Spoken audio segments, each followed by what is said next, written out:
Bueno, volvemos nuevamente. Estamos teniendo un problema con la página Shalom Shalom.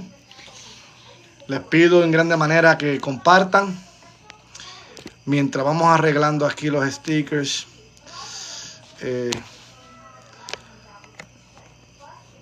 Un momentito.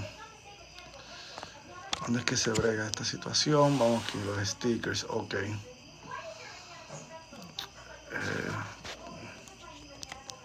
Estoy buscando.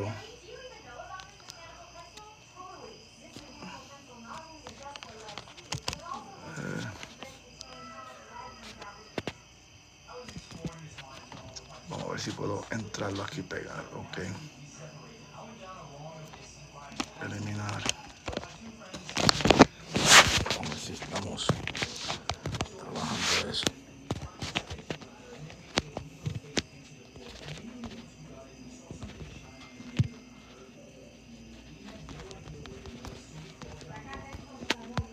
Shalom. Estamos esperando a nuestro hermano Moré.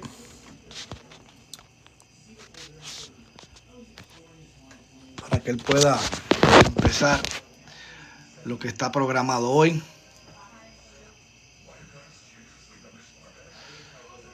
Cuanto más me gusta que tenga más espectadores. Traer así, así. Cuanto más me gusta que tenga más espectadores. Bueno, no sé quién sería. Dice ahí, tiene mi foto, eso no sé.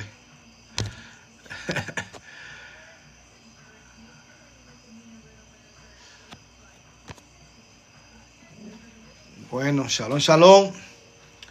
Estamos esperando al Moré Leandro Sánchez para que esté con nosotros. Ok.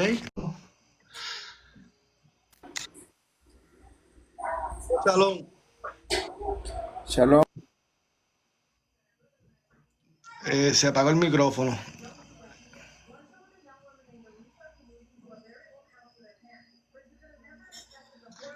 Baruch Hashem.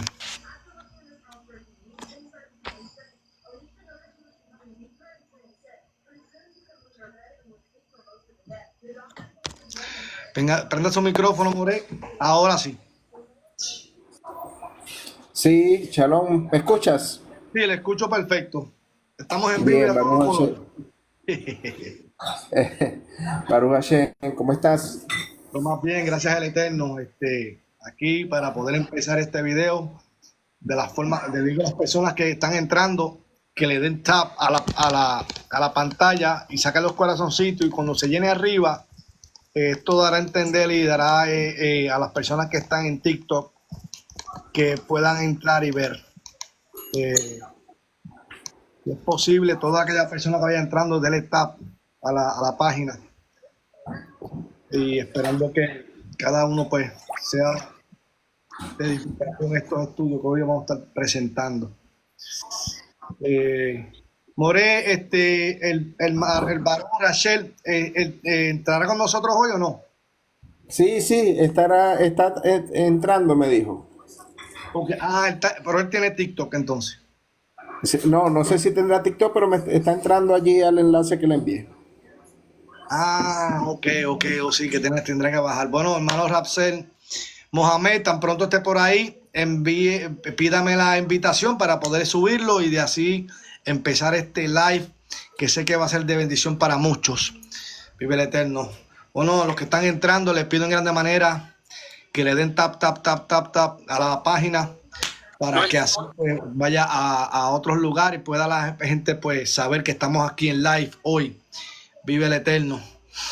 Un saludito a todos esos que están entrando, a todos esos caballeros, damas, jóvenes, amigos, amigas, hermanos que se están uniendo a nuestra página en esta hermosa noche, esperando de que lo que estaremos presentando hoy sea de bendición para todos aquellos que están estudiando.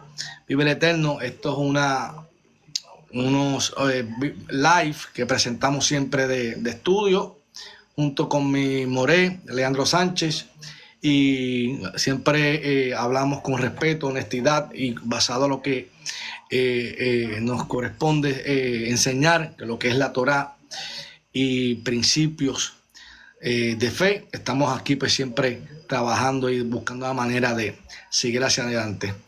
Le pido que den tap a la página y compartan. De igual forma se pueden unir a nosotros a Yeshiva Ortorá en la página de YouTube. Tenemos una página allí donde tenemos muchos temas, tenemos música, tenemos enseñanzas, y creo que va a ser de bendición para muchos de ustedes.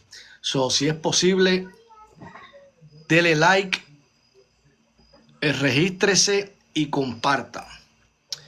Yeshiva Ortorá YouTube. De igual forma en Facebook, todos los que quieran unirse en Facebook, Yeshiva Ortorá, de la misma forma.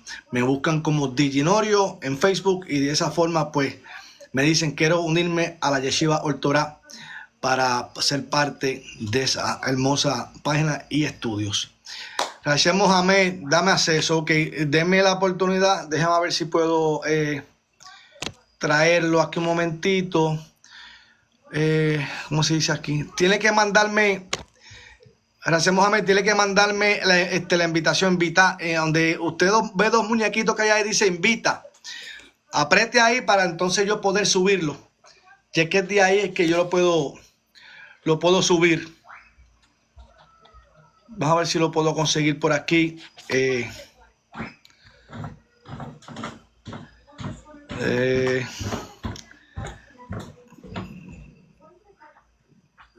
Gracias, Mohamed. A ver si lo puedo conseguir aquí. Un momentito. No está aquí. Tengo que esperar que usted me envíe la invitación. O sea, no la invitación, que yo lo suba. Hay dos muñequitos, uno color de rosa y uno azul. Abajo de la pantalla. Aprieta ese botoncito ahí y de ahí me va a aparecer una lucecita que usted está queriendo subir al live. De esa forma, pues yo la introduzco. Ya que es la manera donde podemos subir. Para invitar a Ratzel, no tengo Ratzel, a ver si lo consigo aquí, Ratzel.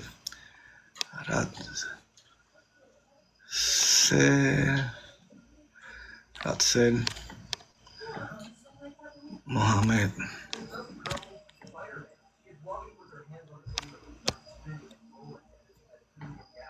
A ver si aparece aquí así. Ratzel Mohamed. No está, Rachel Mohamed, no está. Sí, tienen que mandarme que quieres subir al live. Como vuelvo y repito, hay dos muñequitos ahí que dice invita. Usted aprieta esos botoncitos ahí y de ahí pues entonces, exactamente, ya lo aprieto. A ver, solicitud de invitado. Ok, Miki María acepta. ¿Quién es Vicky María? Si es la persona. Vamos a ver quién está por ahí. Hello.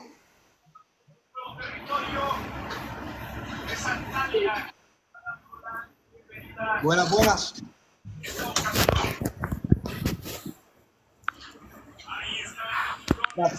¿Eres tú? ¿Me escuchan?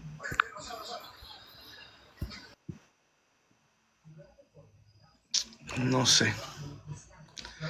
More, desconecte el micrófono. Sí, porque estoy tratando de que él suba, pero es que él me tiene que enviar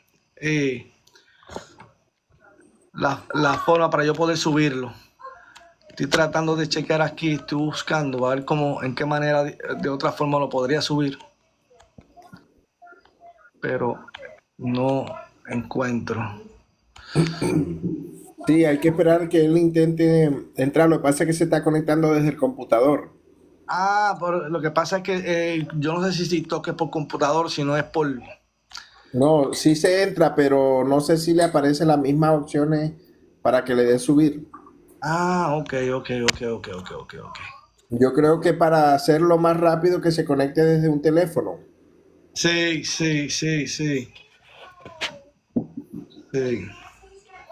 Denle tap tap a la página mientras pues empezamos el live en lo que es el estudio.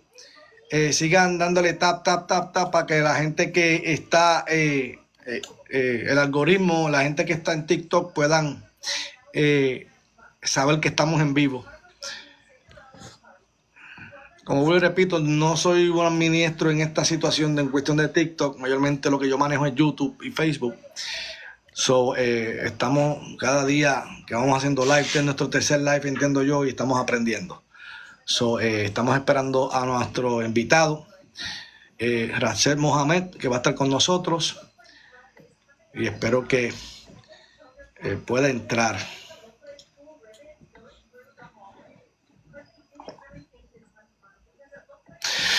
Saludos, Rafael Menéndez, saludos, maestro.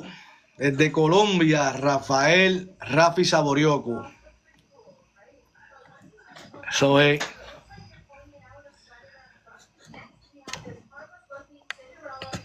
Vamos a ver si podemos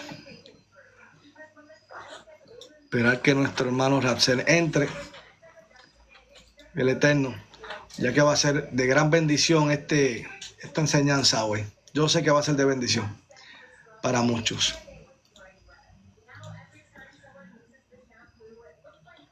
Naví, Dios te bendiga, que el Eterno te bendiga, shalom, shalom.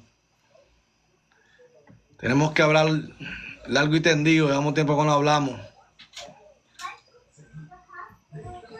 Sí, denle tap tap a la página. Baruch Hashem, Baruch Hashem. El tema de hoy será viabilidad del uso de la gramática griega en la interpretación de la Biblia. Estaremos esperando a Rachel Mohamed para que pueda entrar con nosotros y podamos empezar esta enseñanza o esta plática que tendremos hoy en esta hermosa noche. Vive el Eterno. Le pido en grande manera que sigan dando tap tap a la página para que muchos puedan saber que estamos en live aquí. Vive el Eterno.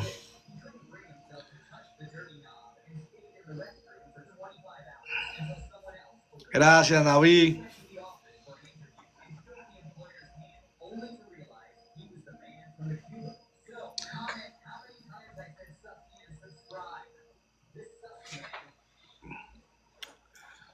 Estaremos esperando que nuestro hermano Rachel Mohamed pueda entrar.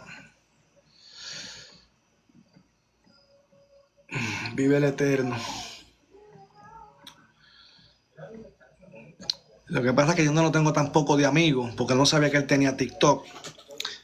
Esa es la problemática también. Me gustaría que cuando él entrara, pues, se uniera.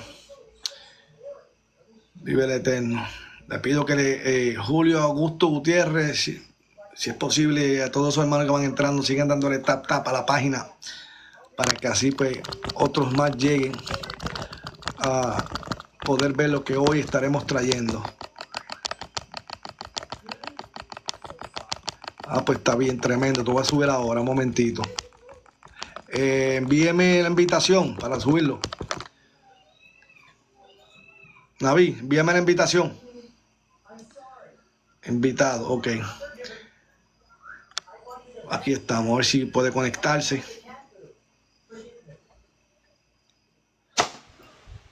Shalom, shalom, Naví. Shalom, shalom, Alejen. ¿Cómo se encuentra? Tanto tiempo. Todo bien, gracias al Creador. Aquí casi que me voy a preparar, que voy para cabina. ¿Oh, sí? Ah, sí, estamos viendo los videos, estamos viendo los estudios que están presentando ahí, esos debates que se están dando ahí. Exactamente. Y es similar a eso que quería explicarle, que en esta plataforma es bueno tocar, hacer como pequeños debates o escuchar opiniones de personas y dar estudio por estudio como leve, pequeños estudios. Sí. Desde que la gente vaya preguntando, te vaya respondiendo como un conversatorio, porque aquí como las personas van entrando, seguidores que son por ejemplo ya seguidores netos, pero hay personas que van entrando y se van saliendo, personas van entrando, se van saliendo, Sí, otros sí. se van identificando, otros se van saliendo. ¿Me Dile un entiendes? momentito. Yari, dile a él que me mande este request para poder subir. ya que, como vuelvo y repito, él tiene que mandarme este request para querer subir al live. Entonces, si lo tengo como amigo. Pues sí, David. Sí, gracias al Eterno. Aquí usted sabe, trabajando mucho, estudiando mucho, preparando cada día más. Y hoy, pues, estamos haciendo un live, estamos preparando, usando esta plataforma para ver cómo va bregando. Sí, esta es la mejor para dar crecimiento a las demás plataformas. Esta es la mejor, la mejor. Ya, dale. Sí, Ya. dígame Pues el ya le nombre. dejo. Naví, se te quiere un montón, ya usted sabe. Aló, Bien, aló. yo te sabe, Cholón. Llámame. Hola, Bien, sí, Diginorio, excelente. Julio. Hola, Diginorio, Mañana le gracias. llamo. Amén. Julio, Julio, ok. Hola, Diginorio. Shalom, shalom, Racé, ¿qué? ¿Cómo Shalom. Es que está? estoy entrando por la plataforma de la empresa acá en el celular porque no me dejó entrar por el PC, me compliqué. Sí, yo ni sabía Yari, que se podía por el Yari, PC, es la disculpa. primera vez que lo sé. No lo Yari, sabía. si deseas subir, estás invitada, Yari. Sí, están ahí, vamos a estar platicando un ratito. Qué bueno verlo, créame que me alegra mucho saber de usted. Igual. Qué bueno, qué bueno. No, pues Jerry, pues envíate el request para que pueda subir también, o Leandro la puede subir, ya que él es el que balancea esta situación aquí, porque como le repito, yo soy nuevo en esto, yo no sé mucho. Y lo mío es Yo estoy YouTube y peor Facebook, porque- usted sabe. Yo estoy peor porque yo no tengo TikTok porque a mí pues yo las tengo prohibidas en mi celular por temas de hackeo. Entonces casi no las uso. Ok. Bueno, buenas noches. ¿Cómo están todos? Como dirían por allí ahora con eso del lenguaje inclusivo, todos, todes y todas y todes y toditos y terminamos siendo puros todos. Todos ellos, los... Bueno, buenas noches a todos. Shalom, disculpamos que espero que nos disculpen El inconveniente, porque no el inconveniente estamos que tuvimos, pero aprendiendo. bueno. En donde yo vivía había un refrán que dice que cuando la ciencia avanza, los campesinos sufrimos. Yo estoy aquí yo estoy aquí vuelto un 8 con esto del TikTok, ahora del Facebook, el YouTube, bueno, pero ahí vamos adaptándonos un poco. Eso es así, eso es así. Sí. Bueno, el tema de hoy, como vuelvo y repito, es viabilidad del uso de la gramática griega en la interpretación de la Biblia. Tenemos a nuestro amigo, lo que le apreciamos mucho en grande manera, a Rachel Mohamed. Le pido que se presente a todos los que están viéndolo por estos medios.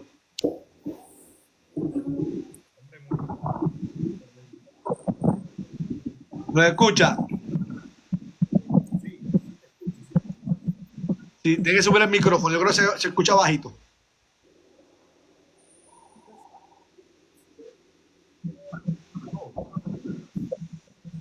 Bien, mientras el maestro Salomé. ok, perfecto, ahí le escuchamos. More Julio, Sí, ahí le lo que escuchamos. lo que pasa es que yo acá donde yo vivo, fuera de Bogotá, es un pueblo, y acá las comunicaciones son muy problemáticas en el tema ¿no? Con los celulares y con los computadores. ¿Ahí se me escucha? ¿Aló? ¿Sí se me escucha? Sí, se va la Aló. voz. Viene y se le va la voz. Por eso es que trataba de hacerlo por el PC, porque las comunicaciones celulares acá son muy dispendiosas, ¿ok? Sí, sí. Pero ya ahí me escuchas, ¿verdad? Sí, ahora Sí, sí. ahí te estamos escuchando. Ok. Como decía un maestro mío de griego que decía que mientras la herejía le ha dado la vuelta al mundo, la verdad apenas se está poniendo las chancletas. Más o menos lo que decía ahorita el More. Ok, no, gracias por la invitación, pues, muchas gracias por la invitación. De verdad, pues, agradecido con ustedes por volverlos a ver pronto y, pues, nada, seguir adelante con este oficio que tenemos de la palabra. Amén, amén. Así Baruch es, Baruch Hashem. Hashem. Bueno, el tema de hoy es un tema interesantísimo. Pues quizás para algunos puede ser un poco tedioso, para otros no, todo dependiendo de cómo se manejen dentro de la interpretación bíblica desde el punto de vista científico, ¿sí? Desde las ciencias bíblicas. Hoy vamos a tocar un tema que es bastante particular, donde el More Julio nos va a estar ayudando a tratar de establecer los principios para tomar en cuenta el uso de la gramática griega, si es factible o no, si es viable o no, qué tan recomendable es el uso de la gramática griega actual, por supuesto, en la interpretación de los textos antiguos. ¿Sí? Bueno, creo que fue un poquito modesto el More Julio, es una persona que se ha encargado de especializarse en las lenguas bíblicas, como el hebreo, el griego, y bueno, tiene conocimiento al respecto, ¿sí? Entonces, bueno, vamos a tratar de establecer una conversación para así ver. Porque les cuento algo, ¿de dónde sale esta iniciativa? Esta iniciativa sale desde hace unas décadas. Vimos como un boom, una especie de boom, ¿sí? Una especie de fuerza o una costumbre que tomó fuerza con respecto al uso del lenguaje o de la gramática griega, del estudio de la gramática griega. Se empezó a escuchar muy fuerte lo que es la morfología, la morfosintaxis, y todo este tema de la estructura del idioma griego, para así tratar de establecer o interpretar las escrituras, estableciendo así algunos puntos doctrinales. More Julio, ¿sí? Desde la perspectiva que usted en sus años ha venido a través del estudio del idioma griego, vamos a hacer también un programa donde abarquemos lo que es la gramática también o la forma de estudiar la gramática hebrea. Me imagino que hoy la vamos a tocar por encimita, pero nos vamos a meter más que todo en el aspecto del Nuevo Testamento a través de la estructura griega. Incluso podemos tocar también el uso del griego de la Septuaginta y así poder tratar de establecer un paralelismo entre ambos testamentos, por así decirlo, porque es como se entiende el Nuevo y el Antiguo Testamento. Entonces, More Julio, el micrófono es suyo para que haga una introducción y empecemos la conversación. Ok, muchas gracias. Bueno, inicialmente es muy importante dentro de la gramática griega entender su origen como tal, ¿no? No solamente la gramática griega o el idioma griego, no solamente fue el koiné, ¿ok? Hoy vamos a hablar de koiné porque es el lenguaje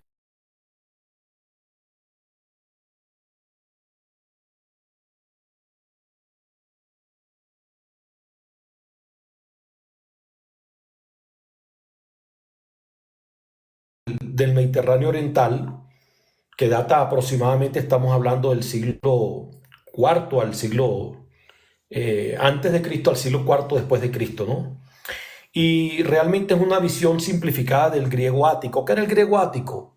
El griego ático era el griego que se hablaba en Atenas, que era una ciudad comercial, y era un griego popular, como cuando usted va a Miami y encuentra que la gente habla español y habla inglés, pero es un inglés que no es un inglés técnico, por decirlo así.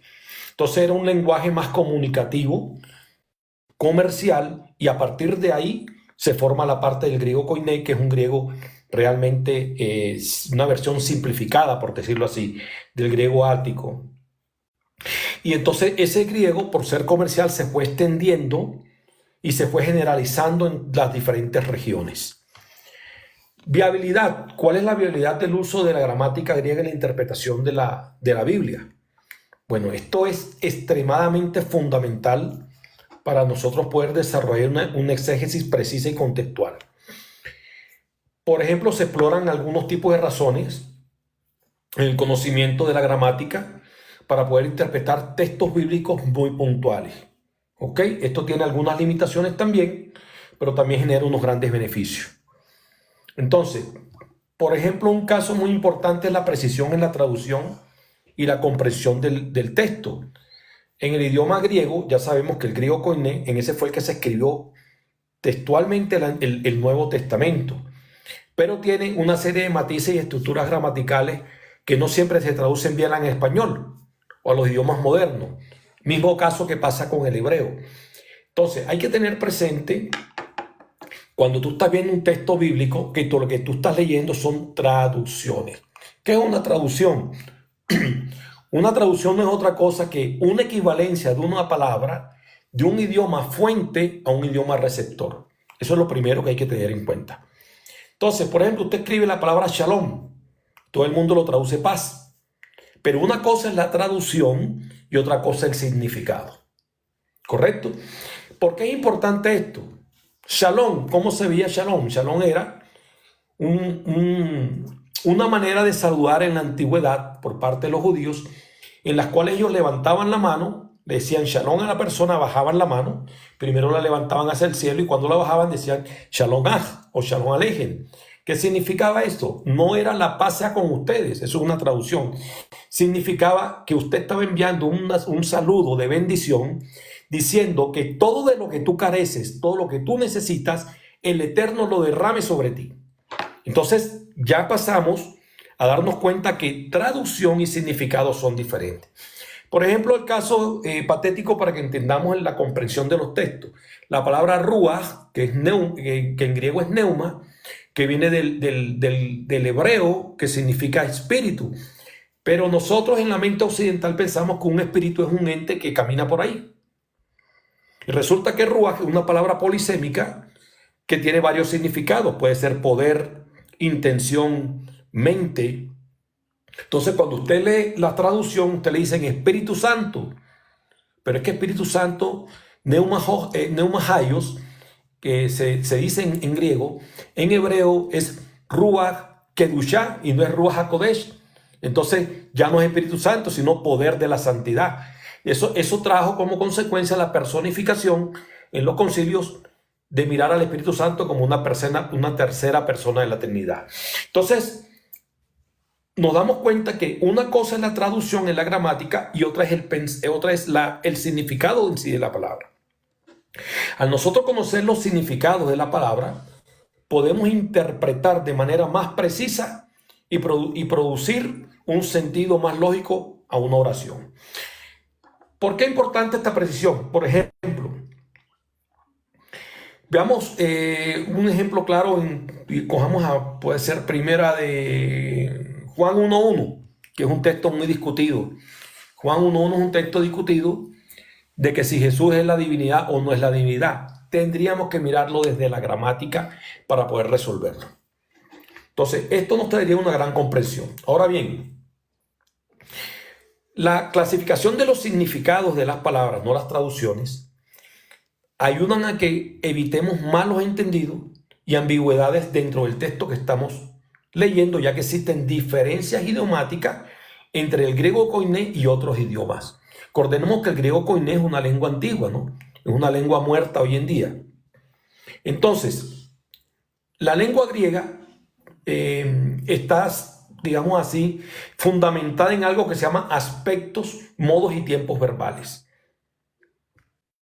¿Sí? Que dentro del significado original de los textos pueden cambiar el sentido de lo que estamos leyendo. Otra cosa importante a tener en cuenta es el pensamiento de la época. El pensamiento que fue escrito, el Nuevo Testamento no es el pensamiento que fue escrito, por decir algo, la Torá. Muchos tratan de unir el griego con los pensamientos de la Torá. No, esto es un pensamiento nuevo porque los pensamientos evolucionan. ¿Qué quiere decir esto? Hay pensamiento semítico, hay pensamiento rabínico, hay pensamiento de los sabios, y en el primer siglo se utilizaba pues el pensamiento influenciado por, digamos así, influenciado por Roma, por Grecia, la influencia helénica, pero aun cuando se escribe en griego, porque era un idioma fuente oficial en esa época, el pensamiento de los apóstoles era judío. Es decir, aunque usted está leyendo en griego, usted tiene que tener en cuenta el pensamiento judío en que está escribiendo algunos apóstoles y a quién está dirigido. Disculpe, More Julio, me surge acá o trato de entender algo. La idea que usted está presentando es, le explico primero el por qué. Hace años surgió para lo que tenemos tiempo en este tema, surgió una corriente que se limitaba única y exclusivamente al estudio morfosintáctico del idioma griego del Nuevo Testamento o de las copias del Nuevo Testamento para así poder establecer una interpretación. Le doy un ejemplo. En un debate que tuve, calculo unos 3, 4 años, estuve escuchando a un maestro que era importante para ese tiempo en el griego, y él me sostenía, ¿sí?, que de acuerdo al Ariosto II, que estaba establecido en el pasaje donde Jesús hablaba... Aoristo. Sí, Aoristo, perdón. Él me sostenía eso, que para ese pasaje donde Jesús decía que no pasaría esta generación hasta que todo esto sucediera, él establecía que de acuerdo a eso, el sumo sacerdote de la época tenía que ver la destrucción del templo, y que el griego limitaba a eso, que ese hecho tendría que ser así. Entonces estuvo tratando como hora y media de explicar el tema, y yo solamente le dije a él en ese entonces, pero es que tenemos un problema. Cuando nosotros analizamos el ambiente histórico de lo que tú estás relatando, el sumo sacerdote no vio la destrucción porque él murió de acuerdo a la historia en el 35 de la era común, y la destrucción del templo para algunos académicos fue en el 65 y para otros fue en el 70. Entonces, ¿cómo poder entender allí que esa particularidad del texto griego sin usar otras ciencias interconectadas nos puede llevar a una mala interpretación de las escrituras? Porque obviamente, usando la gramática de acuerdo a lo que él establecía, estaba condicionado a que ese sumo sacerdote viera esa destrucción, pero históricamente no lo apoyaba, y no lo apoyó porque de acuerdo a la historia él murió en el 35 de la era común. Entonces, ¿cómo podemos entender eso? Lo que pasa es que a veces se lee la construcción gramatical sin conocer el significado de las construcciones gramaticales. Son los mismos errores que se cometen. Si tú miras el pasaje, eso está en Mateo 24:34. En Mateo 24:34 hay un verbo de que él habla, es el verbo aoristo, segundo. Tiene que tener en cuenta que en aoristos hay 3 tipos de verbos: aoristo primero, aoristo segundo y aoristo tercero. Entonces ese verbo aoristo segundo que aparece ahí, que viene de la raíz parejomai, que es una raíz compuesta, es una palabra compuesta, ¿ok? Aparece ahí, no pasará, aquí aparece, aquí está. Es de la raíz parejomai, es un verbo que tiene una desinencia terminado en omai.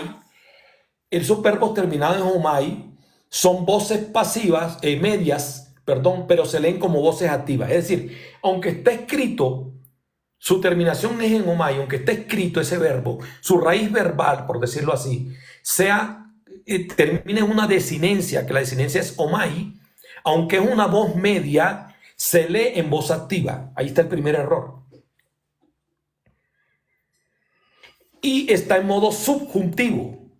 Entonces, ¿qué significa en el griego? ¿Qué significan los modos, dentro de los aspectos verbales, qué significan los modos subjuntivos? Los modos subjuntivos expresan una posibilidad, ojo, una probabilidad, una intención futura, ¿sí? Es decir, que la oración está condicionada a un deseo del autor de que suceda o que no suceda. Entonces ya ahí nos cambia toda la interpretación, porque no es literal lo que eso va a pasar, porque es subjuntivo, y cuando es subjuntivo, en el caso del aoristo, se entiende como una forma aspectual, no de tiempo. Entonces la gramática griega en ese sentido es muy precisa y es muy difícil, porque tienes que conocer todas las construcciones verbales y las construcciones gramaticales de la oración que se está hablando. No sé si me hice explicar. Por eso te digo que Sí, el tema perfecto, gramatical hoy es perfecto. muy difícil tocarlo. ¿Por qué? Porque tendríamos que entender mucho de gramática. Perfecto, sí, te estoy entendiendo perfectamente lo que estás explicando. Entonces, cuando dice que pasará esta generación, al estar en aoristo y en modo subjuntivo, es más un deseo del escritor, es una probabilidad, una posibilidad de que eso ocurra, más que sea una realidad que tiene que ocurrir. Porque el verbo aoristo es el que está definiendo la oración en ese sentido. Y por eso cuando usted lee la oración completa, ¿sí? Por allá después de la palabra para el este, entonces aquí dice generación, genea, aute, y entonces acá aparece una palabra que es una partícula, ¿sí? Es una partícula que se lee an, que esa partícula indica que hay una probabilidad. Entonces usted tiene que mirar toda la construcción gramatical de la oración. Esa partícula an está diciendo que es una probabilidad. Entonces no se traduce que pasará esta generación hasta que todo acontezca, no, hasta que probablemente estas cosas lleguen a suceder. Y ahí cambia todo el sentido de la oración. Entonces se debe traducir. Amén les digo, amén significa algo como desierto, ¿ok? Desierto le digo a ustedes, no pasará esta generación hasta que probablemente todo esto llegue a suceder. Entonces ahí cambia todo el sentido de la oración. Por eso es muy importante la gramática. No sé si me hice entender hasta ahí. Sí, Porque este es un tema fuerte, este es un tema muy caliente. el tema también es que se nos dificulta un poco cuando se dependen única y exclusivamente de las traducciones. ¿Por qué? Porque Exacto. exacto. ¿Por qué? Porque dentro de las traducciones sabemos que todas, bueno, esto se conoce, que dentro del pensamiento de la academia toda traducción es una traición. Es correcto. Por eso, Y el traductor intenta lo mejor posible cuando hablamos de traductores honestos, ¿no? sí, claro, claro. Intenta hacer el trabajo lo mejor posible, pero es muy difícil para aquellos que conocemos el tema de los idiomas semíticos y en este caso el idioma griego, tratar de establecer o vaciar de un idioma madre todo el contexto pensamental que hay en el idioma madre a un idioma destino. Es extremadamente difícil, incluso es imposible. Claro, el error más grande que se cometen en las congregaciones de estudios bíblicos que le dan a uno es que cuando tú entras a ti te dicen, empieza leyendo los evangelios, perdiste el año, porque tú no puedes leer los evangelios sin tener una estructura del Antiguo Testamento sobre cómo fue escrito, cuál fue la intención, su gramática, su pensamiento, el de cada época. Por eso las discusiones hoy. ¿Por qué? Porque los pensamientos van evolucionando. Viene otra cosa que se llama la reinterpretación, que es muy diferente al anacronismo. La gente confunde mucho interpretación y anacronismo. Anacronismo es cuando yo estoy citando algo fuera del tiempo que corresponde. Pero reinterpretación significa que eso que está dicho allí, hoy yo le doy un significado diferente y ya no tiene nada que ver con el tiempo. Por ejemplo, Y la es una, palabra, sí, digamos un ejemplo claro. es una práctica común, More, es una práctica común dentro de la costumbre y el pueblo judío. El Total. pueblo, sí, por ejemplo, cuando nosotros analizamos la costumbre del pueblo judío, necesariamente debemos comprender algo. El judaísmo o la religión de los judíos es una religión evolutiva que se adapta de acuerdo al tiempo en el que está viviendo. Por Es correcto. ejemplo, cuando nosotros vemos la aparición o la interpretación de lo que es un Mesías, se conoce a nivel científico que 200 años antes de la aparición de Yeshua o Jesús, básicamente no se conocía o no se tenía dentro del pensamiento judío la idea de que iba a existir un Mesías hombre, un Mesías que venía a libertar, que precisamente esa idea de un Mesías surge de la reinterpretación de la secta de los fariseos y le da esa connotación por el momento en que está viviendo el pueblo de Israel.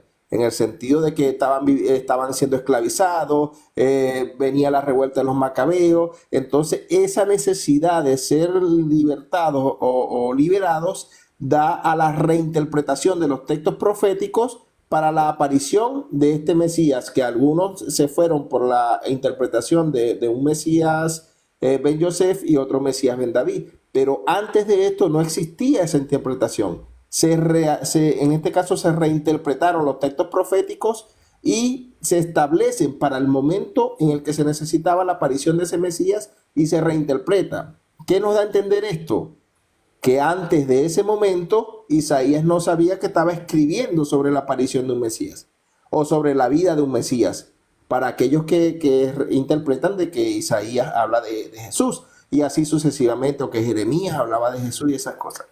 Para el momento o en la mente del profeta, de repente aceptando esta postulación de la academia, ellos no sabían que estaban escribiendo de un hombre que iba a venir en el futuro, que esa reinterpretación es la que adapta esa profecía para la figura de Jesús. Y a eso se llama reinterpretación y evolución de la profecía y costumbre. Correcto, estamos de acuerdo. Y sobre todo el sesgo doctrinal que nace hacia el siglo IV, ¿sí? De los famosos concilios ecuménicos. Ahí viene el desastre más grande, pero ese no es el tema de hoy. Con respecto a esa palabra Mashiach, fíjate tú que aparece como Mesías. Si tú lo lees en la Vulgata, hicieron un cambio de palabras. Y acuérdate que en el castellano se tradujo de la Vulgata, no directamente del griego, porque Exacto. del griego pasó a la Vulgata latina. Y ahí nos metieron muchos sesgos. Por ejemplo, esa palabra Mashiach, existen dos palabras para ungido, Mashiach y Mashach en hebreo. Exacto. Y la gente no sabe hoy en día diferenciar Mashiach y Mashach.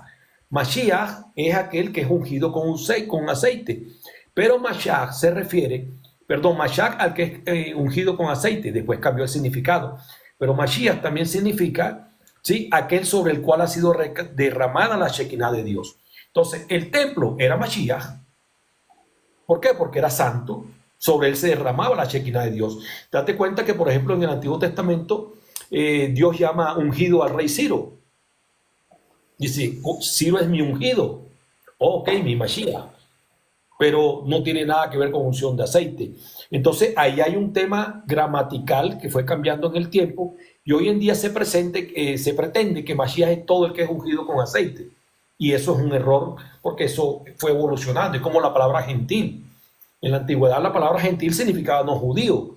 Después pasó a la palabra gentil o pagano, se asimilaron y que eran los paganos, los aldeanos que no creían en la religión de la época romana, que de la época católica, que eran perseguidos.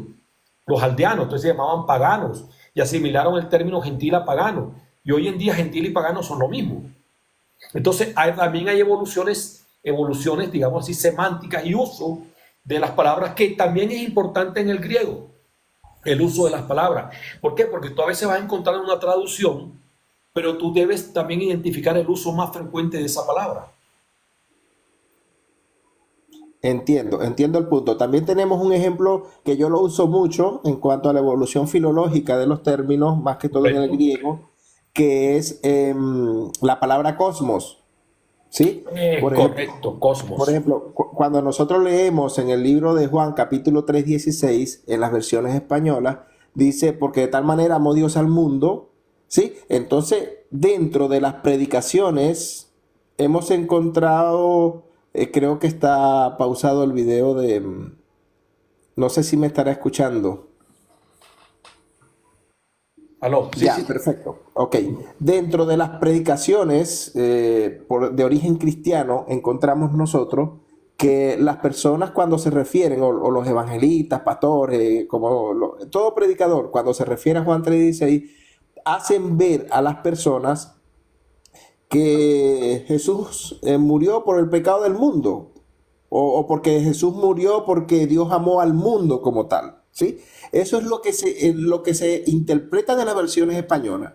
Pero ¿qué tenemos que entender con respecto a esto? Cuando nosotros vamos al griego, que la palabra allí es cosmos, para mundo, y nosotros usamos lo que es la filología para poder entender la evolución de este término, la palabra cosmos se vino a usar como mundo o como planeta, por así decirlo, como el planeta Tierra, no fue sino hasta el siglo XIII, Sí, sí, pero correcto. pero que anteriormente la palabra mundo se refería a una nación, a un continente, a una tierra como tal. Por ejemplo, para el pueblo de Israel, Israel era su mundo, ese era el mundo. Para el pueblo o Correcto. el imperio de los Correcto. griegos, el imperio griego era el mundo. Es Y así correcto. sucesivamente para el imperio de los seleucidas, el imperio de los seleucidas era el mundo. Incluso cuando nosotros vemos en el siglo XI la aparición de todo lo que tiene que ver con los nórdicos y el imperio otomano y todas estas cosas, y también vemos en la literatura griega o en la literatura romana que la idea de ellos era conquistar o descubrir nuevos mundos, y iban a conquistar otras naciones, iban a conquistar otras tierras, y para ellos eso era un nuevo mundo. Entonces, ¿qué es lo que sucede? Cuando nosotros vamos con esta mentalidad o ya con este conocimiento a leer Juan 3:16, el sentido cambia totalmente. Juan 3:16 no nos está hablando de que Dios murió por el mundo, por el planeta. En ese sentido hay que contextualizar, perdón, dije Dios murió, imagínate tú eso. O sea que Jesús murió por todo el planeta Tierra. No, eso no fue lo que escribió el autor. Claro, así es. Fíjate que esa palabra Olan es muy controversial porque otra cosa que se tiene en cuenta en la gramática griega, y hablábamos de que sus escritores fueron judíos. Entonces, ¿qué están haciendo ellos? Ellos realmente lo que están haciendo es tomando una palabra del idioma fuente, que era el hebreo, arameo, y trayéndola a un idioma receptor griego. ¿Ok? Eso es muy difícil. Pero, por ejemplo, la palabra mundo, cosmos en la literatura griega, si tú buscas su equivalente en el hebreo, es olam, que se deriva del verbo alán. Y Exacto. entonces ya está hablando es de un tiempo, y no está hablando de una situación, sino de un tiempo oculto, de un tiempo desconocido, que también, por ser polisémica, se le dio la referencia a un tiempo, una era, o también se le da una referencia, por un lado, ¿sí? a una parte de una nación, como tú decías. Entonces, la visión de la época hebrea era que fuera de eso no existía más nada. Sí, sí, o sea, Exacto, ese es el era la pensamiento región. con el que entendemos o podemos entender el libro de Juan. Claro. Exactamente. Entonces, Perfecto. entonces, ¿qué Entonces es sucede? lo importante unir lo que se conoce, la gramática con la filología. Entonces ya tenemos ahí una interconexión o una conexión entre dos ciencias que nos van a permitir a nosotros ya tener una visión más clara. Sí, señor. Perfecto. Entonces, para los que van entrando, tenemos acá al More Mohamed. Yo siempre That's it. sí, ¿sabes por qué? Porque yo soy fanático a la historia del Imperio Otomano. Ok. Sí, o sea, y todo lo que es la parte de la historia de los sheikh, incluso te voy a recomendar que leas al sheikh de Bali y a Ibn Arabi. Hay un tratado que se llama el Tratado de la Unidad que es para explotar cabezas. Te lo recomiendo. Ok. Con respecto a esto, nosotros, para los que van entrando, tenemos acá al More Julio, una persona preparada, amigo de la casa, como dicen por acá, conocedor de las lenguas semíticas y el griego, está bastante preparado en ese tema. Nos está acá hablando de la importancia o la viabilidad de la gramática para poder interpretar los escritos de la Biblia. Ahora, yo le tengo una pregunta antes de que continúe, More. Señor. Le tengo una pregunta con respecto a esto. Usted habló algo de lo que es los anacronismos, ¿sí? Sí, señor. Ahora,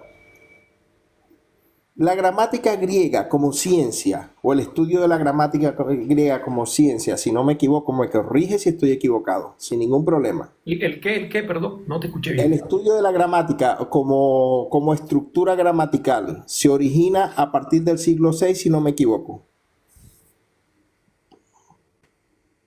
O No sea, te, no te- sí, todo lo que es la base fundamental o en dónde se fundamenta todo lo que tiene que ver con la gramatización del idioma. O sea, ¿con el estudio o con lo que es en sí la gramática? Sí, la gramática, sí, la gramática. Ok, ya te entendí, ahora sí te entendí. Ok, Bueno, la gramática como tal, las obras significativas, formales, estamos hablando del caso de Dionisio de Tracia, ¿sí? Estamos hablando del primer siglo, es uno de los que escribe uno de los primeros manuales de gramática hacia el siglo primero antes de Cristo, ¿ok? Y establece las bases de la gramática, digamos así, de la gramática que perdurarían por los siglos. Pero su fundamento viene desde el siglo V antes de Cristo, lo que tú estás diciendo, ¿ok? Ya exacto. viene el fundamento. Y se empieza a desarrollar de manera formal en los siglos posteriores, más o menos hacia el tercero antes de Cristo. O sea que al llegar al primero ya se fundamenta como un manual. Pero es lo que tú dices, o sea, hacia el siglo V, VI se viene fundamentando el tema de la gramática, ¿sí? Viene tomando, digamos así, una línea en la que ya todos concuerdan, oye, sí, mire, esto se usa así, esto es así, se empiezan a colocar reglas para evitar casualmente los sesgos en la escritura. Y ya de manera formal, a partir del siglo III antes de Cristo, y ya en el primero, Dionisio de Tracia, es quien escribe uno de los primeros manuales gramaticales hacia el siglo I de gramática griega. Perfecto. Entonces, nosotros podemos entender que no estaríamos cometiendo un analexis si tratamos de usar este estudio de la gramática para poder interpretar los textos, ya que antes de que estos textos se escribieran, existían las bases o los fundamentos necesarios para poder estudiar la gramática. Claro, es importante porque si no, no tuviéramos gramática en el griego koiné del Nuevo Testamento. Perfecto. Sí, Entonces, ahora, sí, acuérdate que hay un tema importante que siempre obviamos. Por ejemplo, Pablo tuvo un escriba llamado Tercio, que él dice que escribió una parte de las epístolas. Entonces, no todos los apóstoles que escribieron de puño y letra sus epístolas pudieron ser escritas también por otros, pudieron ser escritas por escribas de la época que conocían la gramática, los cuales ellos también les dictaban, les transferían conocimiento, escríbame esto, ayúdeme a escribir lo otro, porque es que un sefer no se escribía de un día para otro, estamos hablando de rollos hechos en papiros. Y si tú, por cualquier situación, tú te cometías un error al momento de transcribir, dañabas el papiro.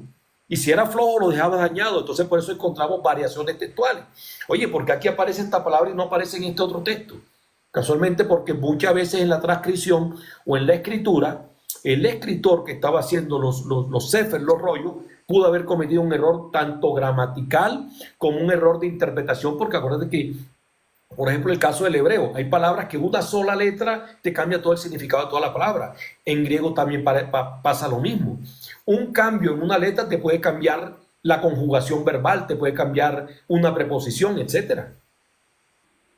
exactamente. Entonces, es particularmente importante que nosotros comprendamos que la estructura del griego del Nuevo Testamento, como se conoce, que tú has mencionado ya en dos ocasiones en tu conversación o en nuestra conversación, que aunque fue escrito en griego, viene de un pensamiento judío, es estrictamente necesario conocer estos aspectos básicos, algunos no tan básicos, sino ya cuando queremos avanzar en una interpretación de las escrituras un poco más profesional, por así decirlo, un poco más honesta, sí, creo que la palabra es honesta, necesariamente debemos conocer los aspectos básicos del griego y enlazarlos con otra ciencia, como lo que yo siempre he mencionado.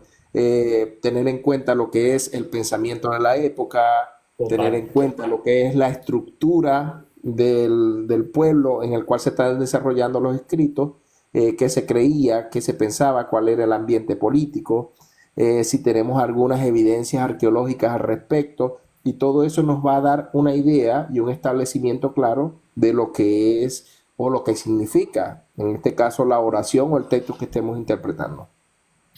Sí, ahí hay algo importante, son las herramientas sobre las cuales uno trabaja. Por ejemplo, uno no puede tomar, porque una cosa es leer la Biblia y otra estudiarla. Leerla, todo el mundo la lee. Es lo mismo del español. Todos hablamos español, pero todos no somos especialistas en gramática española. Entonces, ¿qué sucede? La gente confunde entre hablar griego con estudiar griego con el griego bíblico. El griego bíblico tiene un lenguaje específico dentro del griego. O sea, es muy diferente al griego clásico. Es como hablar hebreo. Hebreo, una cosa es hablar hebreo y otra es conocer el hebreo bíblico, porque el hebreo bíblico está dirigido, su semántica, sus usos verbales están dirigidos ¿a qué? Pues a un pensamiento, digamos así, religioso, bíblico. Entonces hay una herramienta de juicio muy importante que nunca podemos obviar, y es la crítica textual. ¿Sí? Es necesario hacer la crítica textual. ¿Por qué? Porque hoy en día no tenemos rollos originales. No tenemos libros originales. Entonces, cada uno traduce, como son versiones, traduce de acuerdo a su dogma, de acuerdo a su direccionamiento, de acuerdo a su pensamiento doctrinal. Eso lo hacen todas las sociedades bíblicas que hacen traducciones de escritura. Entonces, ¿uno qué hace? Uno hace una crítica textual. Voy a coger los 3 sefer más antiguos que existen. Puedo coger el códice del Vaticano, puedo coger cualquiera que sea de los más antiguos y hago un comparativo si existen variantes que puedan cambiar el significado del texto. Porque vas a encontrar variantes. Siempre vas a encontrar variantes en palabras, pero lo importante es que esa variante no sea, ¿cómo decirlo así? No forme un sesgo dentro de la interpretación del texto que tú estás leyendo. Eso también es importantísimo. Entiendo, Boré. Como lo que ha pasado con Juan 1.1. ¿Cuántas reglas morfológicas hoy en día no conocemos de Juan 1.1? ¿Cuántas morfosintaxis no se han hecho o desarrollado sobre Juan 1.1? ¿Y qué es lo que buscan en realidad? Establecer el sesgo religioso o dogmático que en este caso el intérprete tiene. Yo siempre que leo la escritura, aún habiendo estudiado algo de griego, porque uno nunca termina de estudiar y de sabérselas todas, siempre está aprendiendo de algunas otras personas que le llevan pasos a uno en el camino. Por ejemplo, cuando uno lee la escritura, uno debe leerla de acuerdo a lo que la escritura dice. Si usted es una persona honesta, usted no puede contravertir o atropellar la gramática. Lo que el texto dice, eso dice, me guste o no me guste. Entonces, por ejemplo, en Juan 1.1, cuando dice que dice en argé, en hologos, que en el principio estaba la palabra, pero cuando usted se va a la palabra argé, usted tiene que estudiar que esa palabra corresponde a la palabra reshit en la antigüedad. Y reshit era un concepto agrícola con el cual comienza el Génesis 1.1 que dice Bereshit bara Elohim et hashamayim be'haaretz. Esa palabra Bereshit es una palabra compuesta por la palabra bet en hebreo y la palabra reshit, y eso tiene un significado. Entonces, que en el principio estaba la palabra, entonces ya empieza la discusión, ¿cuándo es el principio? Claro, si lo lees en español para ti es el principio, pero realmente reshit no significa principio. ¿Sí ve? O sea, como nosotros lo vemos, como un estado de tiempo, ya empiezan las discusiones. La cuestión del logos, sí, la palabra, pero es que el logos también se tradujo como verbo. Entonces, todos esos son cambios semánticos de los idiomas. Y entonces viene un problema más grande. Y aquí voy a aprovechar que estamos en el panel para que veamos algo. Que es de suma importancia, me interesa pues transmitirles Cuando nosotros llegamos ya aquí donde dice, Kai hologos en pros ton theon, entonces, aquí dice hacia. Si usted dice, el verbo era con Dios. Ahí hay una preposición que es una preposición pros. Pero quiero dar un segundo y busco aquí un segundito, busco aquí para decirte qué pasa con el uso de esa preposición pros. ¿Cuál es el problema? ¿Es hacia Dios o era Dios? Ahí viene un problema grandísimo. ¿Por qué? porque eso tiene diferentes, eso cambiaría todo el significado. ¿Por qué? Porque las preposiciones tienen casos también. Es decir, en el hebreo hay casos nominativo, genitivo, acusativo y dativo. Entonces, cuando nosotros buscamos esa preposición en griego, vamos a buscarla aquí en el libro, ¿sí? Y esa preposición, vamos a buscarla aquí, pros, está en caso acusativo. Pero resulta que esa preposición tiene 6 subdivisiones. Es decir, puede ser de propósito, entonces se leería como para el propósito de. Puede ser locativo, que es hacia. Puede ser temporal, que tiene que ver con un periodo de tiempo. Puede ser de resultado, ¿sí? Y se traduciría como así que, o como resultado de, o para qué. Puede ser de oposición, que es contra, o puede ser de asociación, o sea, con, en compañía de. Entonces, si nosotros vemos aquí la preposición, era con Dios, la pregunta es, ¿a qué se refiere esa preposición? ¿A un propósito, a un locativo, a un temporal, a un resultado, a una oposición o una asociación? Entonces, ¿qué sucede? Es claro, porque él te está diciendo, en el principio está hablando de un caso que locativo, es hacia, no es con Dios. Entonces, pero viene otro y dice, no, espérate, pero es que también está en posición. Entonces, como está en posición, es con Dios. Entonces, cada uno, a pesar de que la gramática te está ya identificando cómo se debe traducir, entonces empieza cada uno a traducirla de acuerdo a su sesgo doctrinal. Lo que tú decías, no hay honestidad en la traducción de la escritura. Exactamente. Y es allí donde entra a jugar un papel significativo las ciencias bíblicas. Desde el ambiente, exactamente. Es que no hay otra forma. Mira, desde hace unas 2 o 3 décadas hemos venido viendo esta deshonestidad en la mayoría de las personas que tratan de interpretar los textos bíblicos. Hace unos días, 2, 3 días, te doy este ejemplo para que tengas una idea.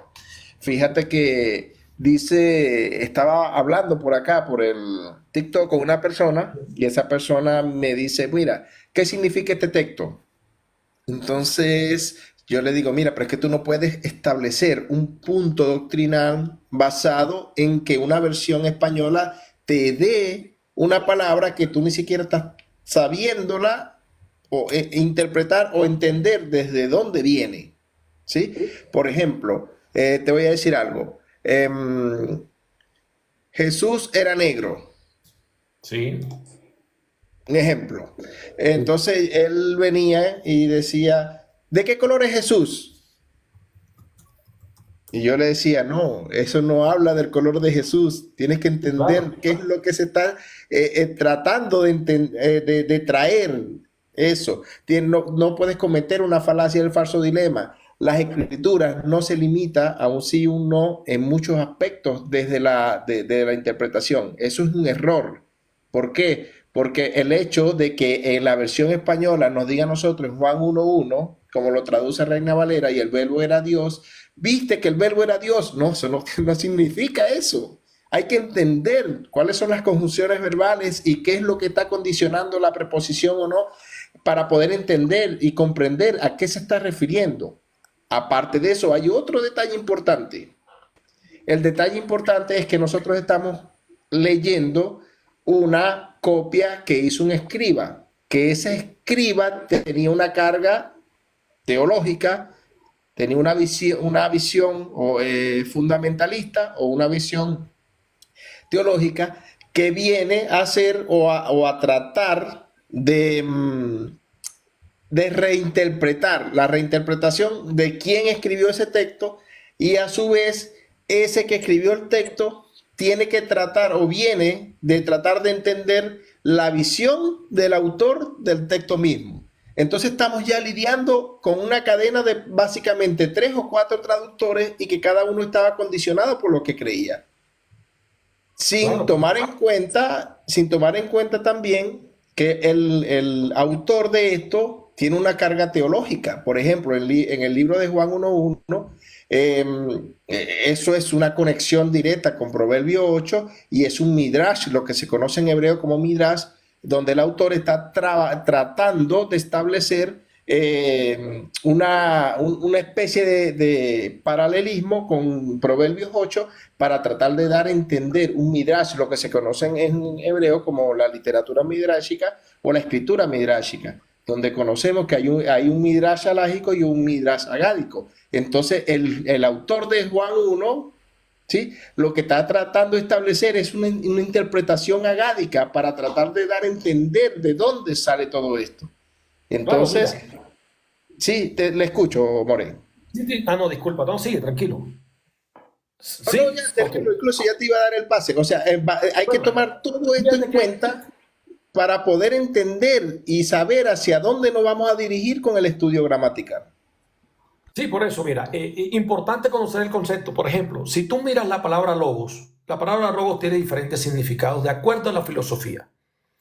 Si yo lo miro desde el punto de vista filosófico, era el principio racional que ordenaba el cosmos. Y siempre fue relacionado con la razón y el pensamiento. ¿Quiénes dijeron esto? Pues filósofos como Heráclito, por ejemplo, ¿sí? Donde hablaba de la razón universal, de los fenómenos de los cambios del mundo. Pero si tú lo miras en el contexto del estoicismo, era el principio divino que daba la orden, que daba, perdón, el orden, por decirlo así, a la naturaleza. O sea, ¿qué creían los estoicos? Que el logos era una fuerza organizada que infundía la razón al mundo. Pero si tú vas al concepto cristiano, que ya es de otra época, entonces adquiere el significado de la teología cristiana, ¿sí?, donde se toma a Jesucristo como el logo, como el verbo, indicando que Él es la palabra de Dios y el principio creador.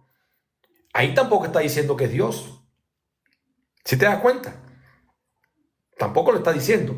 Y en retórica y argumentación siempre hay tres modos, que son el modo de la persuasión, el que representa el uso de la lógica y la razón en los argumentos. Entonces, cuando nosotros estudiamos el logo, ¿desde qué punto de vista lo estamos viendo? ¿Desde la filosofía helénica? ¿O Juan, pregunto, era de pensamiento helénico o Juan era de pensamiento semítico? Juan era judío, tenía pensamiento semítico, porque Juan se está remitiendo a Bereshit, ¿sí?, la palabra Reshit del principio, y entonces ya eso tiene otra connotación, otro significado diferente. Entonces, cuando nosotros no tenemos la capacidad de amarrar las palabras del Nuevo Testamento con el significado de las palabras originales del pensamiento del escritor, en la palabra Reshit, entonces nosotros no podemos definir o dar una precisión, y ahí es donde empiezan las discusiones gramaticales. Ese verbo que aparece ahí, vamos a buscar lo que dice en, que es de la raíz del verbo en mí. Cero estar dice, estaba haciendo la palabra. Ese verbo es un verbo imperfecto, es un verbo imperfecto, sí, imperfecto activo. ¿Sí? Eso tiene una connotación, ¿sí? Eso tiene un significado, ya yo tengo que verlo de la manera de la gramática. Entonces la gramática es la que me va a resolver ahora, ¿sí? Y me está diciendo, mira, como eso es un verbo imperfecto activo, quiere decir que la acción se está desarrollando en el pasado. Ah, espérate. Como es en el pasado, ¿a dónde me voy?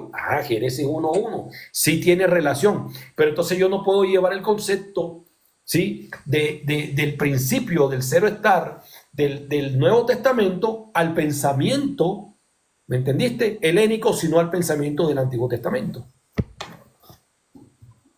Sí, sí, básicamente. Incluso, fíjate que también puede ser usado allí principio como Reshit, como el comienzo de una etapa o de una era. Total. Entonces, ¿qué es lo que sucede? Algunas personas están asumiendo que el logo de Juan 1:1, por decir que viene del principio, está conectado o es el mismo logo de Bereshit 1:1, donde se comienza la creación o donde No, para nada. entonces, ¿qué es lo que pasa?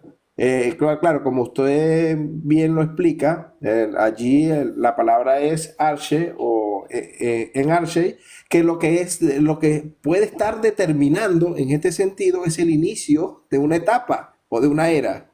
Correcto. Generalmente esa palabra arjé se mira desde el punto de vista reshit, desde el punto de vista agrícola. Recuerda que toda la escritura del Antiguo Testamento tenía una connotación de ejemplos agrícolas, porque ellos eran agrícolas, pueblos agrícolas. ¿Qué era el reshit? La primicia. ¿Qué era la primicia? se utilizaba como príncipe, como primicia, como lo primero. Entonces ya eso tiene un significado. Sí, pero ya eso es más profundo, ya eso había que verlo desde el hebreo y ya eso sería otra cosa. Bueno, continuando con el tema, entonces es importante conocer los usos verbales y los modos verbales. ¿Sí? El uso verbal en griego, los modos verbales, hay modos verbales, deben estudiarlo, que es lo básico para poder interpretar escritura. Se encuentran en modo indicativo, subjuntivo, optativo e imperativo. Entonces, eso es importante mirarlo. Cuando está hablando en modo indicativo, cuando está hablando en modo subjuntivo y cuando está hablando en modo optativo. Generalmente el modo subjuntivo es aspectual. ¿Por qué lo cito? Porque ahí es donde vienen las equivocaciones más grandes. Aspectual significa que no tiene nada que ver con nada cronológico, no. Que el autor está indicando un aspecto, te está dando un mensaje en el cual quiere que tú tengas en cuenta el aspecto de lo que te está diciendo, el mensaje como tal. ¿Sí? También existen aspectos verbales, etcétera, etcétera. Entonces, este uso de los modos verbales, cuando se encuentra indicativo, el grupo puede ir anotando, sería lo más básico. Siempre que un verbo aparece en modo indicativo, está declarando un hecho real. O sea, que el hecho es real, no admite discusión. ¿Sí? Punto. Es una afirmación teológica que no admite contradicción. ¿Por qué? Porque está en modo indicativo, que es simple. Perfecto. El modo subjuntivo siempre expresa una posibilidad. Lo que hablamos ahorita, cuando estábamos hablando del texto de Mateo. ¿Sí? O sea, si usted ve que el verbo dice que es subjuntivo, en modo subjuntivo, es una probabilidad, una intención futura. Es algo que desea el autor que ocurra, pero no necesariamente él está seguro de que debe ocurrir. Excelente, excelente. Son deseos. El modo optativo, como lo dice, es una posibilidad remota o es una hipótesis. O sea, que las probabilidades de que ocurra son casi nulas. Perfecto. ¿Por qué? Porque se convierte en una incertidumbre. ¿Sí? O sea, Entonces ahí, More Julio, podemos entender para las personas que están escuchándonos que cuando nos encontramos en este tipo de escritos, pudiéramos entender que dentro del texto el autor establece su teología, esperando que algo sucediera desde su punto de vista como una fe, una esperanza. por ejemplo, 1 Pedro 3:14, ¿sí? Exacto. Dice, más bien, más también si alguna cosa padecéis por causa de la justicia, bienaventurados sois. Ese verbo ahí, ¿sí? Es una posibilidad, no una certeza, que tú vayas a sufrir por causa de la justicia. Puede que sí, puede que no. ¿Sí? Exactamente. Acá lo estoy revisando. Exactamente, es como usted dice. Entonces, ¿qué es importante? ¿Qué es importante? El consejo que yo doy. Tenga siempre a la mano una interlineal, la que sea, no importa, no hay interlineales buenas ni malas. Interlineales son interlineales. ¿Por qué? Porque la interlineal ya está, digamos así, lo que tú decías, ya fue, la gramática fue consolidada. ¿Sí? Hacia el siglo I ya estaba consolidada. Entonces, ¿qué es lo importante aquí? Oye, lo importante aquí es que tú tengas a la mano por lo menos una interlineal para que tú veas la gramática y la interlineal te va a decir qué tipo de verbo es. Entonces, siempre tú le vas a dar y ahí te va a aparecer las construcciones verbales y te va a decir de qué verbo estamos hablando. Ya, perfecto. Fíjate acá lo que dice un comentario que estoy leyendo acá de Robertson. Sí. Dice en Al-Eikai Pashoite, dice, pero aún si padecéis. Exacto. ¿Sí? Exacto. ¿Por qué? Porque establece que es una condición optativa y que puede ser determinado o indeterminado. Entonces, es correcto. Entonces, como es optativa, ¿sí? Entonces ya yo me doy cuenta que es una hipótesis, o sea, una posibilidad muy remota de que suceda. Perfecto. Y ya eso me cambia todo la interpretación del contexto inmediatamente.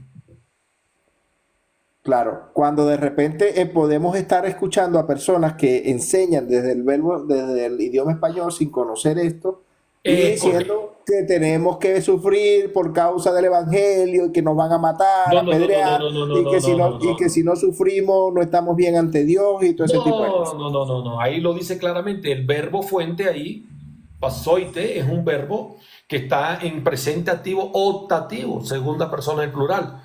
Ah, espérate, el verbo está aquí en presente, ok.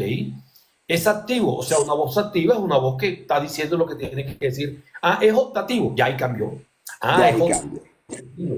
Espérate, o sea, no necesariamente esto es una hipótesis, o sea, no necesariamente, o sea, la posibilidad de que suceda es muy remota. Entiendo. Porque no todos vamos a padecer por causa de la justicia.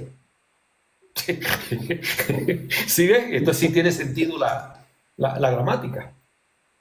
Exactamente. Entonces, bueno, ¿ves? Ahí estamos tratando de entender cómo el uso de la gramática o el estudio de la gramática nos puede a nosotros garantizar, eso sí, como ya lo hemos mencionado, usando una interconexión en ciencias que se pueda sustentar o aplicar o apoyar para poder establecer una interpretación o llegar a una conclusión honesta de lo que estamos tratando de explicar o interpretar o estudiar. ¿Sí? Correcto. Correcto. Y Perfecto. falta un modo que es el imperativo, que ese sí, como dice, imperativo, se utiliza para dar órdenes, instrucciones, mandatos, exhortaciones, o sea que no admiten ninguna discusión, es una orden que te están dando. ¿Mm? Pedid y se os dará, eso es una orden, es un imperativo. Perfecto. Mateo Entonces, 7. Mateo, busquemos. Mateo 7, 7, 7, 7, 7, 7, 7. Pedid y se os dará. Ahí está el verbo pedir. Aiteite. Un verbo que está en presente activo imperativo. Es una orden. perfecto. Sí, entonces hemos visto ya el uso de los verbos, en qué condición está y cuáles son las posibles variantes en el tiempo que se encuentra para poder determinar cuándo es optativo, cuándo es imperativo, cuándo, por ejemplo, cuándo es algo que hay que hacer o que debe suceder o cuándo es algo que probablemente puede suceder. Claro. Después vienen los famosos aspectos verbales, que ahí sí está ya en presente, pasado, perfecto, imperfecto, futuro. Pero la clave aquí es el famoso oristo. Ahí viene el problema grande con los oristos. Porque el oristo denota una acción puntual o completada, o sea que ya la acción sucedió, pero no especifica su duración. Se utiliza generalmente, los oristos se utilizan generalmente para interpretar eventos históricos, ¿sí? O acciones que tengan significado teológico. Por ejemplo, nosotros podemos coger Mateo 27, 50, ¿sí? Mateo 27, 50, dice que más Jesús habiendo otra vez clamado a voz, entregó el Espíritu. Perfecto. Esa palabra que viene de la raíz aifemi, ¿sí? Aifemi, afe, que es una conjugación, es un verbo aoristo activo indicativo. Entonces, ¿qué significa el modo indicativo? Hombre, que es una acción puntual y completada. Esa no hay discusión. ¿Entregó el Espíritu? Pues entregó el Espíritu. Ahora, que usted empieza ahora a preguntar, ¿qué significa entregar el Espíritu? Eso es otra cosa, pero no le ponga ciencia. Entregó el Espíritu, punto. ¿Por qué? Porque ya tenía que mirar el significado de la palabra neuma, no desde el griego, sino desde la palabra ruach, que es su fuente original etimológica, porque estamos hablando. Lo que pasa es que muchos confunden el griego con el griego bíblico. Si yo estoy leyendo griego bíblico, yo tengo que estar leyendo el Antiguo Testamento, es decir, en hebreo bíblico. Yo no puedo leer en griego clásico y buscarlo en hebreo clásico. No, porque si estoy leyendo griego bíblico, tengo que atar las palabras y su significado en hebreo bíblico.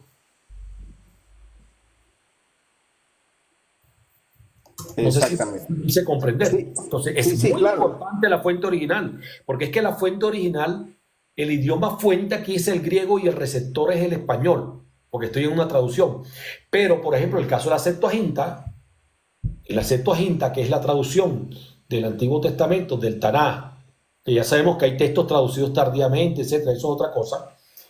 Exacto. Su idioma fuente es el hebreo. Entonces, como la Septuaginta, el griego, toma del hebreo, yo no puedo tomar del español mirando el hebreo sin mirar, perdón, mirando el griego sin mirar el hebreo. Porque es que venimos de allá. Y otra de las cosas importantes que también debemos comprender es que si bien fíjate lo que voy a decir, a muchos les parece quizá una barbarie o descabellado lo que yo sostengo siempre, que básicamente o estructuralmente es irrisorio en qué idioma haya sido escrito el Nuevo Testamento, si en hebreo o en griego. Hoy en día es algo que, si bien podría ayudarnos mucho en el estudio, No es no, relevante. no es relevante hoy en día. ¿Por qué? Porque las herramientas que tenemos a mano nos van a permitir determinar que a través de la fenomenología nosotros vamos sí o sí a entender que debemos ir al ambiente sociocultural, político y religioso del lugar donde se originaron estos escritos para poder entender la mente del autor, que es un factor primordial a la hora de interpretar o leer estos textos. Total. Yo tengo un Nuevo Testamento hebreo, escrito única y exclusivamente hebreo, me lo mandaron de Israel un amigo. Tengo aquí Taná, tengo de todo. Y fíjate que este Nuevo Testamento es hecho por judíos, para judíos que quieren leer el Nuevo Testamento que no saben español. Práctico y sencillo. Sí, incluso hace años, sí, hace años, More, Sociedades Bíblicas también sacó una versión hebraica del Nuevo Testamento. Lastimosamente yo no bueno, la dejé en Venezuela, pero Sociedades Bíblicas creo que fue para el año 2000, sacó una versión hebraica del Nuevo Testamento y claro, fue impresa en la editorial Jerusalén. Claro, claro, sí, no hay problema. Otra herramienta de uso importante, yo siempre compro herramientas académicas. Por ejemplo, yo tengo una interlineal académica de Francisco La Cueva, que es una edición Buenísima. gruesa, pesada, y la interlineal que yo tengo de Strong es la académica. Yo tengo la académica, la versión grande. ¿Por qué es importante el Strong? El Strong no es importante para que tú aprendas, es importante para identificar más que todo el uso de las palabras, porque el Strong es lo mismo que traduce acá, en Reina Valera.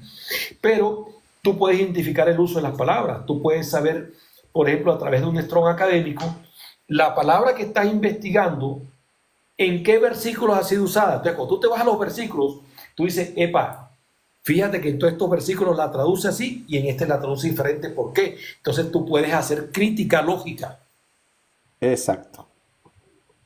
Entonces no es tan Incluso fácil. hay Fácil una estudiar. versión digital que yo tenía que era la Strong Plus, tremenda, tremenda. Pero no estaba en físico, sino en digital. La había desarrollado la gente de Biblioteca Hispana. Muy Ok. buenísima esa versión. Y ahora viene algo importante, que son los casos gramaticales. En hebreo hay casos, para que anoten y vayan leyendo con calma, ¿no? Hay mucha, el hebreo no es difícil, el griego no es difícil. ¿Por qué no es difícil? Porque el griego, el español es casi parecido al griego, por eso es muy fácil aprenderlo. Leerlo es muy sencillo. ¿Sí? El tema son las gramáticas, las partes verbales, como decía ahorita, ¿no? Saber interpretar las partes verbales, cuando es un verbo deponente, cuando, etcétera, etcétera. Entonces, también tiene casos que son casos nominativos. Entonces, genitivo, dativo y acusativo, como dije ahorita, que son muy importantes para la comprensión. Entonces, cuando usted encuentra una palabra que está en caso nominativo, ¿sí? Quiere decir que identifica quién es el que realiza la acción del verbo. Por ejemplo, el verbo se hizo carne. Oye, está en nominativo, indicando que el sujeto es el que realiza la acción de hacerse carne. porque dice que él mismo se hizo carne. O sea, el sujeto es el mismo que realiza la acción. Ahí es importante tener claro eso. Por ejemplo, el caso genitivo, ¿sí?, indica posesión o relación con los sustantivos. Entonces, ¿qué pasa? Que cuando uno ha estudiado gramática española se le hace difícil. A mí se me hizo muy difícil aprender griego, me costó mucho trabajo, porque yo no sabía tampoco gramática española. Uno habla español, pero no sabía gramática española. ¿Sí vamos comprendiendo? Entonces, todas estas cosas se convierten en un problema al momento de estudiar la escritura bíblica.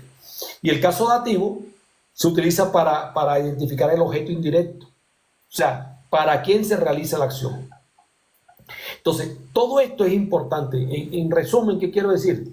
Que no solamente leer la escritura en castellano y en griego es suficiente. Como dice el Moré Leandro, también tenemos que remitirnos a los significados de las palabras en sus fuentes hebreas, porque se está escribiendo con un pensamiento bíblico. Entonces, ¿qué pasa? Mucha gente lo lee con pensamiento helénico, y ese es el problema que tenemos en nuestra religión cristiana, porque yo, a pesar de todo, sigo siendo cristiano, pero yo no estoy sesgado. Por ejemplo, a mí me citan un versículo, y si no habla de Cristo, pues no habla de Cristo. ¿Yo cómo voy a meter a Cristo donde no cabe? Tenemos que ser honestos. Nuestras creencias no tienen nada que ver con la estructura de lo que el texto me está diciendo. Sí, uno tiene que ser ahí, y ese es el problema. Hemos tenido muchos escritores sesgados por una doctrina, y por eso no podemos leer los evangelios. Entonces, ahí viene el sesgo doctrinal de que yo hablo, y no tenemos la capacidad de... Mira la discusión como en el grupo hoy sobre la palabra, sobre el corbán. Tú me la entendiste enseguida.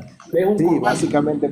Por eso no quise seguir hablando contigo, porque iban a llegar rápido a la conclusión. Exactamente. Oye, bueno, estudien lo que es un corbán.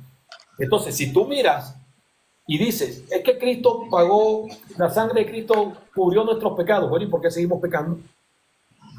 Sí, entonces, pero ya eso es parte, a medida que estaba hablando en ese grupo, estaba hablando en otro grupo paralelamente el mismo tema. Y yo siempre llevo a las personas al mismo pensamiento. Oye, usa tu lógica. No puede ser que la doctrina te encajone o te ciegue tanto que no puedas tener la capacidad de entender el tema por tu misma lógica, por lo que piensas. Oye, mira esta pregunta que parece tan tonta, pero a su vez tiene el entendimiento o la dirección correcta para que entiendas que puedas estar pensando mal.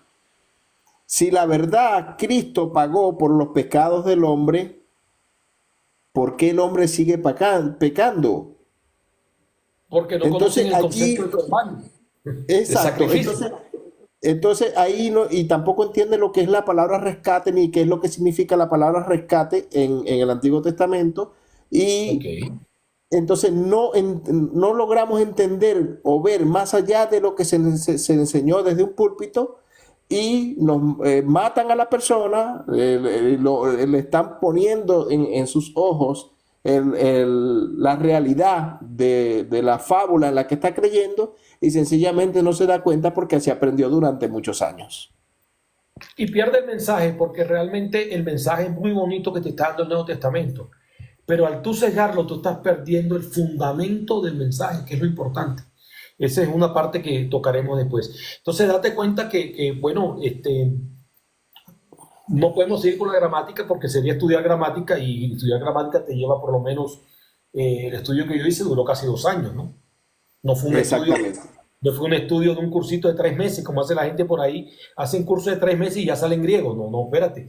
Yo estudié antes por mí mismo, autodidacta, después estudié en escuela casi 2 años, y todavía me siento que me falta, Sí, porque siempre es un aprendizaje, o sea, no acaba. sí. No, y esto es un tema como la medicina.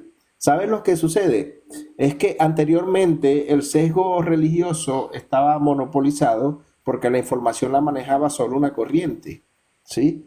Con esto de la diversidad en las redes de información, la aparición de académicos, parece contradictorio, pero la aparición de académicos ateos ha sido una gran bendición para el estudio y el desarrollo de las ciencias bíblicas. ¿Por qué? Claro. Porque al no estar sesgado por una fe o por una doctrina, han mostrado las herramientas necesarias para nosotros poder entender y dirigirnos por un camino de ciencia, por así decirlo, y no estar limitados al mensaje que se nos brinda desde cualquier púlpito, como lo llamemos, la silla de Moisés, porque acá no se escapa ninguna religión. Todas las religiones han caído en el mismo problema. Sí, entonces pues mi recomendación es para las personas que quieren leer el Nuevo Testamento con una filosofía diferente, tenga una Biblia interlineal, cómprese una interlineal. No tiene que comprar tantas cosas. Tenga una interlineal, la puede tener por internet, la consulta ahí gratis, facilito. Usted consulta ahí, hay una que creo que se llama, esa Biblia se llama, es una interlineal que usted consigue por internet, ya la voy a buscar y le digo cuál es. Interlineal del Nuevo Testamento, de Tischendorf, ¿sí? Ah, perfecto, sí. Tischendorf, la de Tischendorf. Si es traducción de Reina, ¿por qué la uso? ¿Por qué a veces la uso? Porque esa viene siendo traducción de Reina Valera del 60, que es la más usada. Generalmente todo el mundo lee Reina Valera del 60. Entonces, Tischendorf utiliza Reina Valera del 60. Esa la busca por internet, usted escribe interlineal y le da clic y ahí usted selecciona el Antiguo Testamento, le aparece incluso hebreo, etcétera, etcétera. Lo otro, tenga a la mano una concordancia de Strong, aunque ahí también lo lleva los Strong. Pero si usted tiene la oportunidad de comprar un Strong académico donde usted pueda ver el uso de las palabras y las etimologías, porque también trae conceptos, sería lo ideal. Sería lo ideal. Y búsquese por internet, muy sencillo, hay cursos muy pequeños de griego. Apréndase 4 cosas fundamentales. No tiene que aprenderse el alfabeto, no tiene que leer hebreo, griego, porque ya tiene la interlineal. Le interesa qué dice el texto. Entonces, todos los académicos estudian con interlineales, todos. ¿Sí? Estúdiese los verbos, estúdiese los sustantivos, estúdiese los artículos, estúdiese las preposiciones y estúdiese los adjetivos. Con esos 5 cosas que usted estudie, puede hacer un cuadrito y ya usted sabe cuando identifica un texto de qué se está tratando. ¿Sí? O sea, no es pasar corriendo. Hay otra herramienta muy buena que es, obviamente, que es parte de la hermenéutica, que es leer el contexto, la idea completa. Lo que pasa es que si a ti te secan la traducción, te tiraron el contexto. Exactamente. Bien, lo que pasa es que a veces es más fácil ir a escuchar a la persona que enseña en el púlpito y lo que diga está bien y punto. No, hoy en día no podemos tragar así entero. No podemos. Esa era la costumbre. Lo que pasa es que como uno viene de la vieja escuela, uno entiende más o menos cuál es la pereza del creyente que no pierde, o sea, no invierte tiempo en su crecimiento y después viene a discutir o quizás a tratar de establecer sus opiniones en base a lo que otro le contó y no en base a lo que él estudió. Ok. Si hay algunas preguntas en el grupo, alguien quiere hacer alguna pregunta, alguna duda, pues con mucho gusto estamos abiertos a una sesión muy pequeña de preguntas, ¿no? Sí, No sé si Baruch estamos- Hashem. Bueno, antes de si pase alguien que quiera hacer una pregunta, le doy las gracias al More por habernos acompañado, por habernos dado una excelente explicación, un aporte que fue de suma importancia para todas las personas que espero le haya servido esta información. ¿Por qué? Porque el tiempo de la manipulación y condicionamiento religioso